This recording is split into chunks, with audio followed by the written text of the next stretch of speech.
Ahmedabad crime બ્રાન્ચે 3 એવા bike ચોરને ઝડપ્યા છે કે જ્યારે આ ક્રાઇમ બ્રાન્ચે તેઓની પૂછપરછ કરી તેમાં જે ખુલાસા થયા તે ખૂબ ચોંકાવનારા હતા.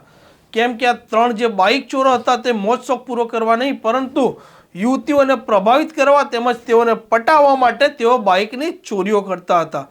કેવી તેમની મોડસ ઓપરેન્ડી હતી, કેમ તે ચોરી કરતા હતા અને બાઇક ચોરી કર્યા બાદ તેનું તેઓ શું કરતા હતા તેની વિગતે વાત કરીશું. નમસ્કાર દર્શક મિત્રો, નવજીવન ન્યૂઝમાં આપનું સ્વાગત છે. હું છું આપની સાથે તોફિક ગાજી. સામાન્ય રીતે ચોર જે ચોરીઓ કરતા હોય છે તે પોતાના આર્થિક લાભ માટે, પોતાની જરૂરિયાત સંતોષવા માટે ચોરીઓ કરતા હોય છે.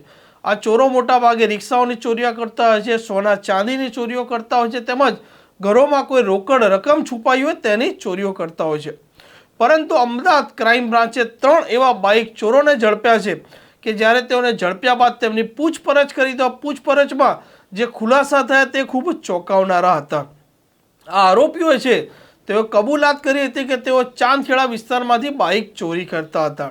તેઓ મોંઘીદાટ બાઇકો એટલે ચોરી કરતા હતા કે ત્યારબાદ તેઓ ઇન્સ્ટાગ્રામ પર તેની રીલ્સ બનાવતા હતા અને રીલ્સ બનાવવા બાદ જે તેમની રીલ્સ યુવતીઓ જોતી તે તેનાથી પ્રભાવિત થાય, તેને પટાવી શકાય તે કારણસર તે ચોરીઓ કરતા હતા.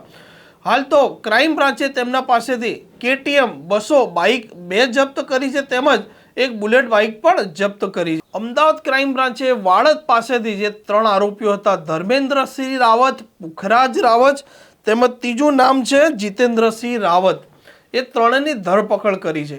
આ આરોપીઓ છે તેઓએ ચાંદખેડામાંથી બાઇક ચોરી કરી હતી. તેઓ બાઇકની ચોરી એ માટે કરતા હતા કે જ્યારે રીલ્સ બની જાય ત્યારબાદ આ બાઇકોને તે બિનવારસી અવસ્થામાં મૂકી જતા રહેતા હતા. તેને વેચતા નહોતા અને તેમાંથી તે પૈસા કમાતા નહોતા. આમાં રીલ્સ બનાવવાના ચક્કરમાં જે 3 આરોપીઓ છે તે હવે જેલની હવા ખાશે. આ પ્રકારની ક્રાઇમ સ્ટોરી જો આપને પસંદ આવતી હોય તો નવજીવન ન્યૂઝની ચેનલને સબસ્ક્રાઇબ, શેર અને લાઇક કરવાનું ભૂલતા નહીં. નમસ્કાર.